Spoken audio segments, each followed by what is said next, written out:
Welcome to the Just Word Podcast. I'm Pat Bolland. The Just Word Podcast is brought to you by Justwealth, investing the way it should be, just for you.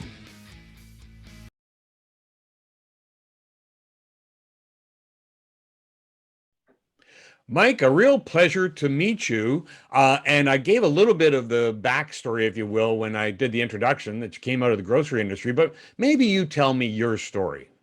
Well, thanks for having me, Pat. I really appreciate the opportunity. But we had a young family with 4 kids, and we just found that we were getting consistently poor advice or advice that was um, uh, with products that now that I'm in the industry, realized that just had a very high commission rate to it. And so we'd go to the bank and say, "Hey, I want to do this," and they would say, "Oh, no, that's impossible." And I would say, "Really? What if we tried this?" And they said, "Oh, yeah, that'll work." And so then I started wondering, well, why am I asking them for advice? And same thing, we had an insurance guy that sold us 2 different products before I finally went, "No, I actually want the term product. That's the best fit for my family." He said, "Oh, I can do that." And I said, "Well, no, you had your chances." And that's where I decided to get licensed and start doing it on my own. And then kind of dipped my toe in the water when my wife had a job opportunity. So I actually took some paternity leave, finished my education, and started on the financial planning side. Decided if this is something I'm just going to do for my family or to do it as a career. And after my daughter turned 1, I went full time and made it a career. Haven't looked back since. Interesting. You chose the mutual fund industry to start in, and you've moved on, as you point out, to financial planning. But what was it about the mutual fund industry that attracted you? Did you have I don't know, family history in that space and you knew it? Well, my mother worked in the bank for years, and my dad was in finances as well. But I just went at the time, that was kind of the main source. I was, back in 2004, and that was the main thing. But I also looked for a company that had access to other planning software. So is there access to banking products, whether their banking product was the best or not? It was nice to have the full service along with the insurance side, so that I could actually advise people on the full spectrum. And then, of course, use the products that were available to me. And then over time, I just kind of how Justwealth got started up, I just thought there has to be a better way. So I've been looking for the last 3 years to find a better fit, both for me and for the clients. I just found there was a bit of a values conflict, where, you have set certain expectations with a set of numbers, arbitrary setting, and you were a good consultant if you hit the numbers, and you're a bad consultant if you didn't hit the numbers, regardless of how you cared for your clients or what advice that you were giving or the impact that you've had. And so, and that's where I decided to make the change and go independent. So when you say the values were misaligned, are you talking about corporately, like the mutual funds were charging too much, or they Well, weren't treating their customers well, or was it something you saw in the office? yeah, well, I would say, yeah, just the pricing of the product, and then just the arbitrary expectations where if you don't sell a certain amount of products, or if you do this, you get paid more and less. So there's a built-in conflict of interest, in my opinion, just the way the reward system went. And then it's also came down, and this is the trend in the industry, where if you don't have 250,000 or 500,000, you don't. And some companies are actually moving anybody under 100,000 has to be sent to a call center. And to me, I didn't feel that somebody only had value if they only had a certain amount of cash behind them. And to me, that's where the biggest value conflict is people's value, right? If people, like my niche in the market is kind of that 100 to 500,000 rates, underserviced in the market, not really getting advice. But I find that I can make the greatest impact with them. But if you talk to the mutual fund industries, Mike, and I do frequently, they'll take any dollar value, down to like $500. Where is the disconnect? Well, if they'll take any money that you want to get in, but if you really want advice and financial planning, then generally it's a 250 to 500,000 limit, especially if you go to the big banks and even a lot of the independents or the larger other chains. Oh, So I if see. you So want like actually the full of mutual financial, fund, yeah. the guys who are providing the mutual fund. So it's not the mutual fund industry that's at fault Right. necessarily. It's the advisors. And a lot of that happened with the regulatory. So the more you had to put work in, then people wanted to make sure they were compensated for their time. But that's the trend in Australia, in England, where you have a lot fewer people getting advice, and it's affecting the savings rates and the performance of most clients as well. Yeah, but the dealers will tell you, listen, compliance is expensive, and that's why we have to charge those things. Do Yeah. you agree with that? Yeah. Oh, yeah. Yeah. But it's coming that balance, right? Right, right. Okay, describe, you kind of gave us the dollars and cents, but in terms of an ideal client, do you like people that haven't been in the marketplace before? Do you like experience? What's your preference? It doesn't matter if they're in the market before or not. I look for clients that are proactive, that I'm not just a cashier providing a product, that they want to learn, go active in their financial space, right? So that when I provide advice, that sometimes they take my advice, sometimes they don't. But if they're not going to value my advice, I'm not bringing any value to them, and so they shouldn't be working with me. Yeah. In terms of your ideas on personal finance, not working with you is probably not what you would prefer to No, do at no. personal finance, but what's your number one, I don't know, initiative in personal finance? Is it savings, for instance? I try and go for the full tax plan. So, what's going to make the greatest impact for the client? So, I started coaching sports when I was 15. And so, as a coach, you want to draw out, you see value in people that they may not see in themselves, and you want to draw that out. So, my goal for each client is position them for their best chance of success. And so that's helping them manage their emotions through the investments, making sure it's the right fit. It's kind of like when it comes to products or risks, a lot of it's like picking clothes. You don't wear a sweatpants to go to a five-star restaurant. You don't wear a tux to go to Tim Hortons. Mm. It's finding that right fit to position them for not only where they are now and where they want to go. It's finding the right product that suits them for what they want to do going forward. And it's not always the flashiest thing on the shelf. It's the thing that's going to actually, they're going to be comfortable wearing, that they're going to walk through. And that's the biggest thing, is how do you draw these people out when you sit down and you talk to them, is how do you position them for success, knowing what their goals, wants, needs, desires are. And if they're proactive as well, then it's a great fit moving forward. It's got to be a win-win situation or it's not worth doing business. How do you start doing business? Do you have a conversation with somebody, a cup of coffee, find out what they're all Yeah. about? Yeah, most of my business has actually been built up by referrals. So it's a much easier conversation. Then we have that talk, and then at the end of the conversation, we decide, hey, are we a fit moving forward, or are we not? And it's okay to tell me no, and that way, we have that agreement moving forward. But it's the conversation and a lot of questions, asking them where are they now, what do they like to do, what's important to them. Yeah. Now, a financial plan is more than stocks and bonds, or even, as you've indicated Yeah, earlier, insurance. It's real estate. It's a lot of different areas, law, for instance. yeah. How do you handle that part of the business? Well, any place where I don't have expertise, and I refer them off to, at least three different references for, say, accountants, lawyers, real estate agents, depending on what the need is for the client. Because I can guide them, but I only have kind of more general knowledge in those areas, and we need the specifics. So I liken it, like, again, to sports, where I'm kind of like the coach. The lawyer is the referee, making sure everybody follows the rules. The accountant's the one keeping score. And so it's a matter, we can't play the game without everybody taking their part. They're the ones doing the major activity, and then everybody else has to be involved to make sure the game gets played. How do you measure your success with a client then?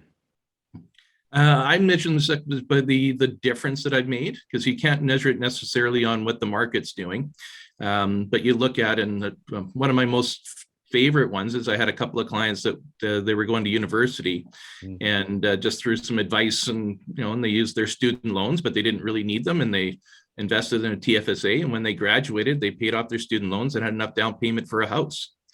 And now he's a professor, and she works at a university as well. And but it's nice to take them from people that had nothing but were really proactive, and basically help them, those little dreams come true. And yeah. Okay, so you mentioned it, investments per se. Do you have an opinion on the stock market or the bond market? How do you handle that? Well, you try and answer it in general as possible, but it's always assessing risk when it comes to financial planning, and then you want to have a disciplined form, and that's where I partnered with Justwealth as one of my providers, with Andrew recommending the portfolios, and then James designing them, because they're the ones that are looking at it on a daily basis. I'm assessing the risk of the individual client going, when do you want to spend this money? Do we need to make the adjustments, things like that. But of course, there's the general risk. If interest rates are expected to go up, you might want to have a few less bonds in your portfolio, things like that. But it still comes down to, I trust James when he's designing the portfolios, and I'm just making sure the fit and what they're invested in, it fits the risk profile for what their goals are. Mike, what you're describing though is, I think typical of a lot of financial planners. Do you see yourself as exceptional per se? And I'm not trying to get you to downgrade yourself, but what I'm trying to do is explain that all people need financial planners. So, and there's lots out there, right? Yeah. Yeah. So where we differentiate is a lot on the tax planning. I buy an accountant's tax program a year, do that. We also have the full financial planning software, do the detailed plan, and try and make it as simple in word picture so people can grab it and run with it. So it's easier that way. That's the way we differentiate ourselves. And then of course the products and the pricing comes in as well. It's not the main reason you do it, but when you bring good value to the client, that's where the biggest impact happens. Yeah, I'll tell you my problem with the industry overall, not you or anybody else. The mutual fund industry is one that pops to mind when mutual funds charge 2.5%, and you're not getting a lot of advice when you pay that 2.5%. Fees for a financial planner, what should a client expect to pay? Well, as you said, with the mutual funds, you're paying, 2 to 2.5% for the cost of investing, but you're paying, depending on the firm, anywhere from 1% typically to even up to 1.5 or 1.6% for the advice. And it really comes down to value. But if you look at the banking sector, where generally if you're under 100,000, it's 1% for the advice that you're given, and then it varies up as you go up over 500,000 or a million. And we have a prorated schedule, but we adapt it to each individual client and their situation. But you want to make sure you get value for what you're paying for. So my most recent calculation is our clients are going to save a minimum of about $180,000 to $200,000 a year just in fees over the next year. And yeah, what's amazing about fees is that, you buy a house, you pay the commission, which in many cases could be as high as 6%, but you pay it once. yeah, In the investment industry, you pay it every year. Do you think yeah. that's right? I think it's right. It's a matter of getting value. When you start looking at all the statistics about working with an advisor, your financial situation is better. So it really comes down to, are you getting advice that's impacting you? Are you getting the little bit of tax advice that puts a little bit more dollars in your pocket? By working with an advisor, are you more disciplined and you're actually doing the savings that you might not have done otherwise? Do you have that sober second thought to make sure that you don't go and splurge, where a lot of people put themselves on a financial diet? And like anybody that goes on a diet, which generally 6 months, a year later, you're worse off than if you never dieted at all. And I find that a lot with finances. They get so disciplined and then they go and splurge. And then you get the yo-yo effect, especially with debt, where they pay debt down and then they borrow back, and they either never have their debt decline or they end up with more and they just keep refinancing. And that's where the danger comes in, is, it's the Tim Hortons advice, where they say this, they say that, and then you end up running around and following your emotions, which you end up selling low and buying high, and those type of things, which tend to work against you. Financial planning in the moment, if it generally feels wrong, but it's normally the right thing to do, but in the moment it doesn't always feel right. Your point is well made, though, because it's the media that it often is at fault, because they hype up what the stock market's doing, whether it's going up or whether it's going down, and people's emotions, as you point out, get caught up in that overall. In terms of your timeline, what do you look at? Do you look at a year, 3 years, 5 years? Are you talking for people's investments, their goals, where they want to hit Yeah, things? yeah, their goals. Okay, so we try and get at least a 5-year plan going, but you have to do it bite size. So it's kind of the Stephen Covey, begin with the end in mind.